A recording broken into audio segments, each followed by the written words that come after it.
जीवन एक सफर है और जीना एक कला। बात दुविधा की तो यही है कि हम इस सफर को अस्थाई मान लेते हैं और जीवन को बस कैसे भी जी लेते हैं।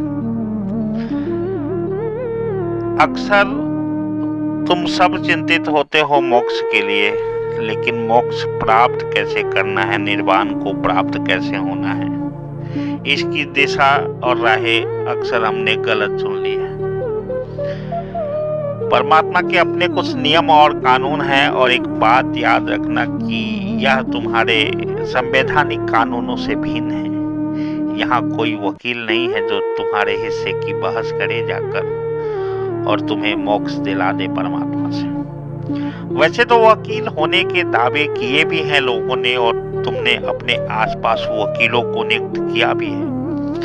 ये पुजारी पंडा सब वकील ही तो नजर आते हैं जो तुमसे कहते हैं इतना दे दो तो ये करा दूं, तुम्हारे नाम से यज्ञ करा दूं, हवन करा दूं, तुम्हें मोक्ष दिला दूं। ये तमाम परमात्मा के बनाए नियमों के समक्ष वकील बन के खड़े होने की क्षमताएं साबित तो नहीं कर पाई कभी, लेकिन ऐसा दावा इनका जरूर रहा है। और ये भी परमात्मा का ही शायद दिया हुआ सोच होगा तुम्हारे अंदर कि तुम उन्हें परमात्मा और तुम्हारे बीच वकील खड़ा कर लिए हो। जबकि यहाँ तो परमात्मा की अदालत में तुम्हें वकीलों की वकालत की जरूरत ही नहीं है। यहाँ तुम्हारे कर्म वकालत करते हैं, और हर कर्म के पीछे एक परिणाम तय है। वो परिणाम सुखद भी हो सकता है जो तुम्हें लेना ही है, उससे मुक्ति नहीं मिल सकती, और परिणाम दुखद भी होगा जो तुम्हें बर्दाश्त करना ही होगा, तुम्हें झेलना ही होगा। हर कर्म को तुम स्वतंत्र हो। यहाँ परमात्मा कहीं भी डंडा लेकर नहीं बैठे हैं पुलिस की तरह। तुम्हारे इस संवैधानिक कानून की तरह यहाँ निषेध नहीं है। यहाँ कोई भी पहरा नहीं बिठाया है कि तुम क्या कर सकते हो और क्या नहीं कर सकते हो, बल्कि परमात्मा ने तो तुम्हें स्वतंत्र छोड़ा है तुम्हारी चेतना के साथ।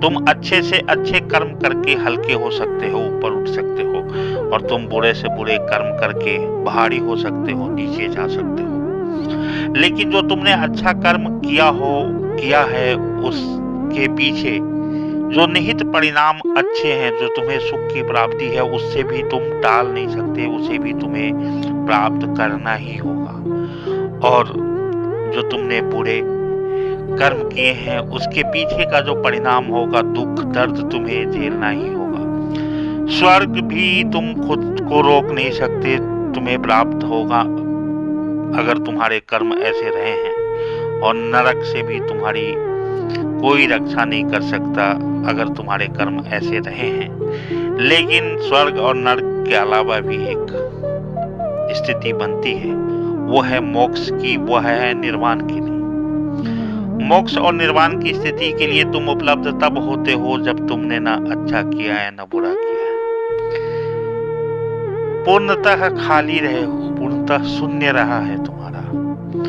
तुमने बैलेंस बनाया है जीवन में, और तुम अपने जीवन के प्रति सजग रहे हो। तुमने यह माना है कि जीवन एक सफर है, और इस सफर में जीने की एक कला तुमने अपनाई, और वो कला न किसी के अहित को जाता था न किसी के हित को जाता था। इसलिए ना तुम स्वर्ग को प्राप्त हो सकते हो, ना तुम नरक को प्राप्त हो सकते हो। तुम्हें मोक्ष मिल सकती है, पुनः तुम्हारी वापसी की कोई गुंजाइश नहीं रह जाती।